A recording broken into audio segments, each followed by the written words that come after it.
Monsieur le Président, ils l'ont fait, ils l'ont refait. Les conservateurs n'ont pas tiré la leçon de ce qui s'est passé il y a quelques années pour le fonds de l'infrastructure frontalière. Le vérificateur général avait qualifié de non transparente leur approche. Ils en ont convenu. Maintenant, ils ont utilisé une autre tirelire en coulisses et transféré 170 millions de dollars du fonds pour l'infrastructure verte vers d'autres ministères fédéraux. Le président du Conseil du Trésor va-t-il se lever et expliquer pourquoi il ne peut pas se mettre la leçon dans la tête? Le ministre d'État pour le transport. Merci, Monsieur le Président. L'honorable député se trompe.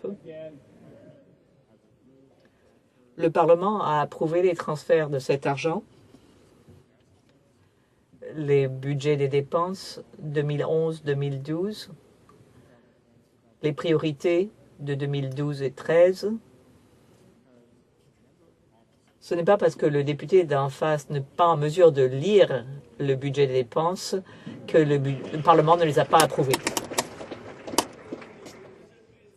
Le nouveau porte-parole du président du Conseil du Trésor. Les conservateurs nous rappellent toujours qu'ils ont dépensé 1 milliard de dollars avec le fonds d'infrastructure verte, mais seulement 10 de ce fonds ont été dépensés en 3 ans. En comité, le secrétaire du président du Conseil du Trésor nous a dit qu'il fallait du temps pour développer les projets, mais qu'il prévoyait pouvoir dépenser l'ensemble du fonds. Il n'a jamais parlé de transfert.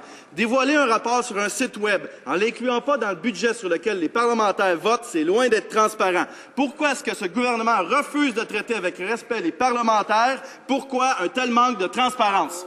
Madame le secrétaire parlementaire du ministre des Transports.